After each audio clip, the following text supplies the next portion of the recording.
Morning, welcome back to civil ज्ञान।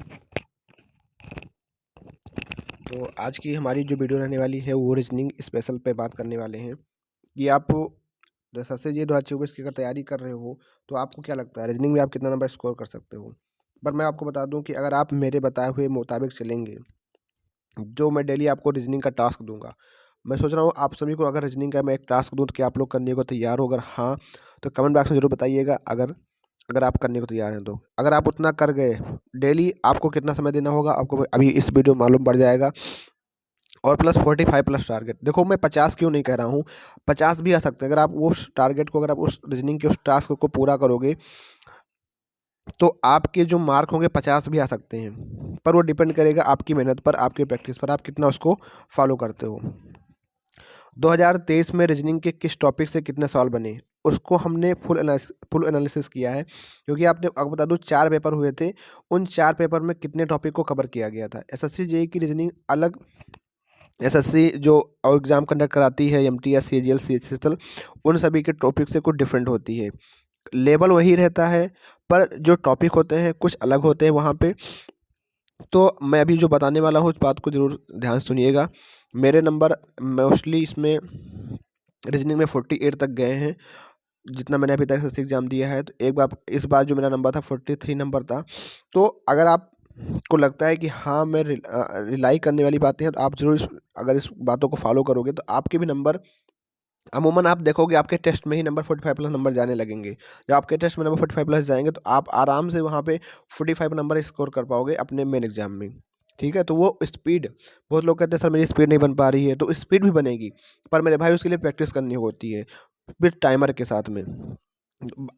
Last के 1-2 महीने में आपकी स्पीड नहीं बन पाती है। वो स्पीड अगर बनानी है तो अभी से बनानी पड़ेगी, अभी से आपको बिल्डअप करनी पड़ेगी। तो जो चीज़ें करना है, क्या रीजनिंग के लिए टॉपिक काम करना है, कैसे काम करना है, तो मैं सबको बातें मैं बात करने वाला हूँ। पहले मैं बात करूँगा कि आपका जो सिलेबस है रीजनिंग में कौन कौन टॉपिक आता है और किस टॉपिक से कितने क्वेश्चन आते हैं।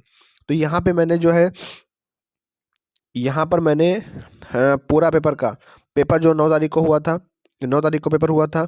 उसके बाद जो आपका 10-11, 10 की 2 शिफ्ट में पेपर हुआ था और 11 की 1 शिफ्ट में पेपर हुआ था। तो मैंने तीनों चारों पेपर को देखा, उस बेस में मैंने वीडियो बनाई है और इस बेस में मैंने ये इतना निकाला है मटेरियल कि हाँ क्या क्या चीज़ आपको पढ़ना है, कितना डीप में किस चीज़ को पढ़ना है। और यही बता दूं कि अगर आप देखोगे तो कम से कम 20 से 25 नंबर अभी भी आप एग्जाम में बैठोगे। अगर आपको अभी एग्जाम में बैठा दिया जाए तो मैं अभी आपको दिखाने वाला हूँ कि 25 नंबर तो आप अभी स्कोर कर पाओगे। पर आपको कितना काम करना है, 20 नंबर के लिए और काम करना है, और किस टॉपिक पे काम करना है वो भी आपको बताने वाला हूँ। तो पहले बता देता हूँ कि कौन कौन टॉपिक से क्वेश्चन बना था। सबसे पहला जो क्वेश्चन बना था वो था आपका नंबर सीरीज। नंबर सीरीज से 5 से 6 क्वेश्चन आप उठा के देखना। तो नंबर सीरीज, अब वो चाहे वो नंबर एनोलॉजी का लो, तो मतलब नंबर से ही रिलेटेड जो चीज़ें थी वो कम से कम आपके 5 से 6 क्वेश्चन थे। नंबर सीरीज की बात करो तो वो भी आपके सीरीज में जो बढ़ते घटते हैं उसमें भी 2-3 क्वेश्चन थे ही। पर मैं नंबर सीरीज में बात करूँगा कि जितने भी नंबर से रिलेटेड चीज़ें, चाहे एनालॉजी हो, चाहे आपका ये नंबर सीरीज हो, चाहे कोई मिसप्रिंट रॉन्ग नंबर सीरीज हो, तो मैं सबको इसी में ले रहा हूँ। तो 5 से 6 क्वेश्चन आपके थे। अब ये कहता नॉन वर्बल, नॉन वर्बल में आपके कितने क्वेश्चन थे? 10 क्वेश्चन थे, 10 मार्क का आपका नॉन वर्बल था। मैं अभी आपको दिखाऊं कि देखो ये 10 मार्क नॉन वर्बल है ना, कि एक अभी जो अभी तैयारी करने आया है उसको अगर थोड़ा एक बार पढ़ ले इन कंसेप्ट को कि हाँ क्या इसमें कैसे करना होता है, तो वो आसानी से 10 नंबर ला सकता है अभी रीजनिंग में। कैसे भाई? देखो, आप लोग होता है क्या ना कि आप लोग जो कठिन चीज़ें होती है उस पर ज़्यादा फोकस करते हो, इन सब चीज़ों पे फोकस नहीं करते हो, इसलिए ये गलत भी हो जाते हैं कभी कभी क्वेश्चन। तो सबसे पहले आपको अपने कहने का मतलब ना कि यहाँ पहुँचने के लिए सबसे पहले अपने आप को बेस को बनाओ, ताकि आपके नंबर जब टेस्ट आप दो, टेस्ट में नंबर आपके अच्छे आए। ठीक है, तो आप यहाँ पे अभी मान लो आप यहाँ पे अभी आप हो, तो आपके मान लो अभी यहाँ पे 0 नंबर आ रहे हैं। पर अब 0 से कम 10 से 15 नंबर रीजनिंग में लाने के लिए आपको मैं जो टॉपिक बता रहा हूँ आपको उन टॉपिक पे काम करना होगा। सबसे पहले आपको देखो कंप्लीट द फिगर, मतलब क्या होता है, इसमें 4 फिगर दी रहती हैं। इस प्रकार के क्वेश्चन में क्या 4 फिगर आपको दे रहती हैं।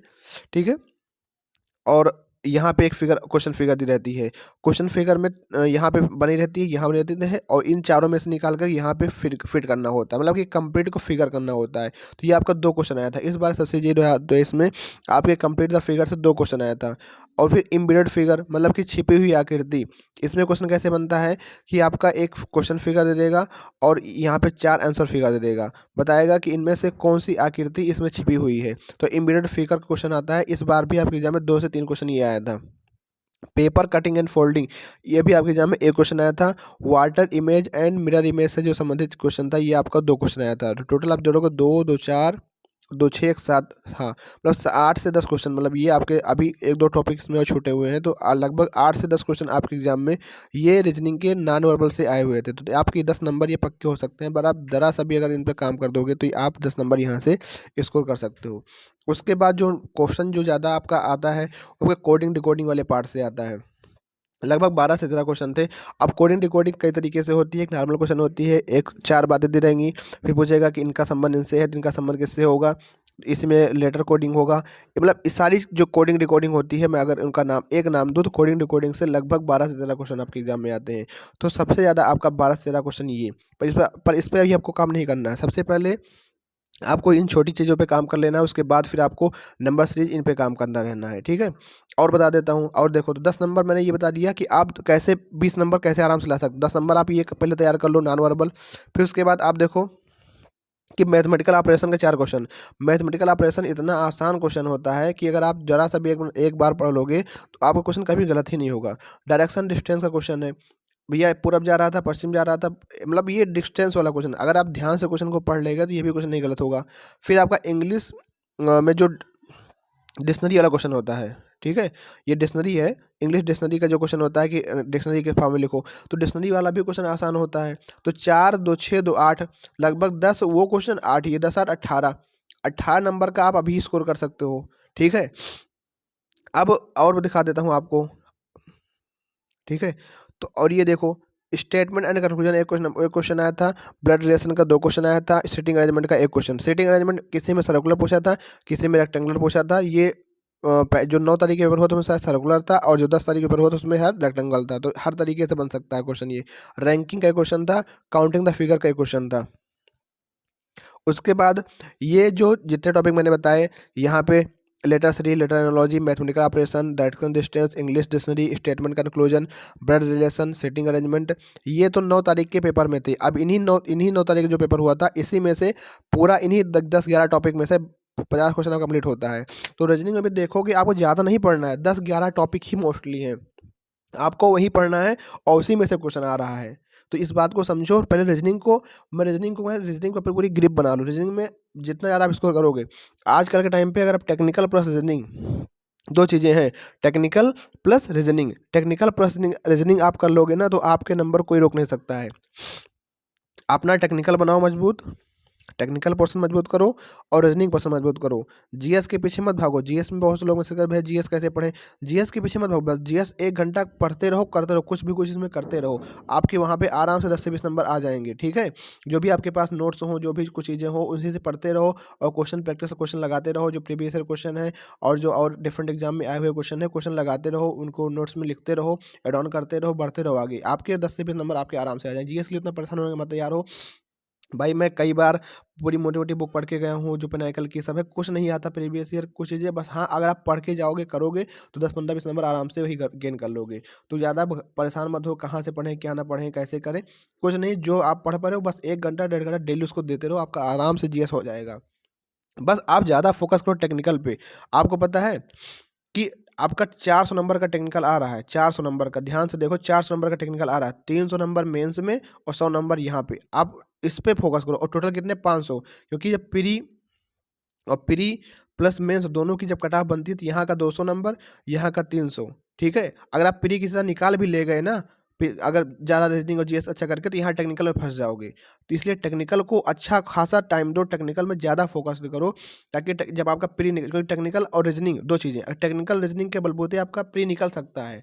80 नंबर आप टेक्निकल में खींच दोगे ना, 40 नंबर आप रीजनिंग में खींच दोगे, आराम से कोई रोक नहीं पाएगा। 120 नंबर तो इतने में प्री निकल जाएगा। और अगर आपका टेक्निकल अच्छा आ गया तो यहाँ आप मेंस में खूब अच्छा खासा अपना एक बना दोगे। रीजनिंग अगर प्री में कितने भी नंबर कम हो, कोई बस आप जस्ट क्वालिफाइड हो, मेंस में नंबर आपका बढ़ जाएगा, तो आप आराम से अच्छा रैंक ले जाओगे, ठीक है। तो आप टेक्निकल पे काम करो, रीजनिंग पे काम करो। जीएस के लिए उतना मत परेशान हो, जीएस के लिए भाई उतना मत परेशान हो, मैं बार बार आप सभी को कह रहा हूँ, क्योंकि समझो, जो मेरा एक्सपीरियंस है, जो मेरा अनुभव है, जो मैंने सीखा है इस एग्ज़ाम से, तो मैं ही आपको बता रहा हूँ, ठीक है?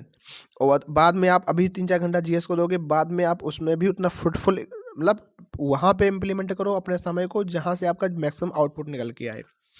तो ये सारे टॉपिक हैं, आपको इन टॉपिक पे पढ़ना है। और हाँ, एक कुछ टॉपिक और बढ़ा था, ये डाइस का है। डाइस इस बार जो है, डाइस आता है वैसे, पर 9 तारीख की शिफ्ट में डाइस नहीं था, 10 तारीख की शिफ्ट में और 11 तारीख की शिफ्ट में एग्जाम में डाइस देखने को मिला था। फिर फिल इन द ब्लैंक्स था, एक question 4 question fill in the blanks का आया था।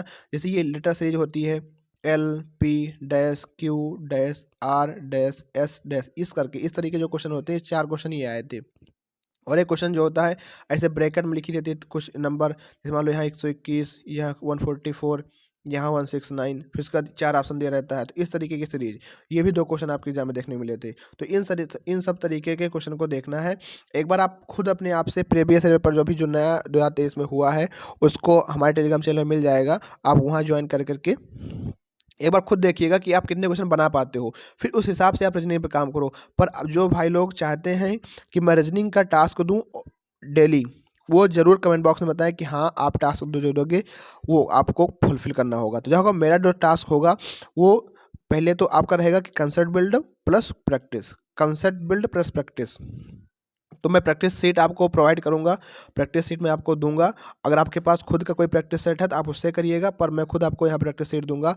और ये क्वेश्चन थ्योरी जो कंसेप्ट बिल्डअप होगा वो आप अपने तरफ से भी कर सकते हो, मैं जो कुछ वीडियो सजेशन दूँगा आप उससे भी कर सकते हो, प्लस प्रैक्टिस करना होगा। और फिर जब मैं आपको बताऊँगा कि ये आपको मॉक टेस्ट लगाना है, आपको वो मॉक टेस्ट समय-समय पे लगाते साथ-साथ चलते रहना है। तो अगर 1.5 से 2 घंटे, अगर आप बिगिनर हैं, तो बिगिनर आप 2 घंटे दे सकते हो, और आप जो है 1 आध 2 बार एग्ज़ाम दे चुके हो, तो आप 1 घंटा भी दोगे, तब भी आपके 1 से डेढ़ घंटा दोगे, तब भी आपका काम हो जाएगा। तो मैं बताने वाला हूँ नेक्स्ट वीडियो में किस तरीके से आपको काम करना है। अगर आप लोग इस वीडियो के नीचे कमेंट करोगे कि हाँ, मुझे ज़रूरत है, नीड है कि मैं रीजनिंग में 45 प्लस टारगेट लेकर चलूँ, इतना नंबर लेकर आऊँ, तो आप लोग ज़रूर इस वीडियो के नीचे कमेंट करिएगा कि हाँ, मुझे नीड है। ठीक है? तो मैं रीजनिंग का एक टास्क बना दूंगा कि ये आपको काम डेली करते चलना है, 5 महीने तक आपका आसानी से हो जाएगा, ठीक है? तो आई होप आप लोग समझ गए होंगे कि रीजनिंग क्यों हमारे लिए इंपॉर्टेंट है। तो थैंक यू सो मच, मिलते हैं नेक्स्ट वीडियो में, तब तक के लिए थैंक यू। जय हिंद, जय भारत।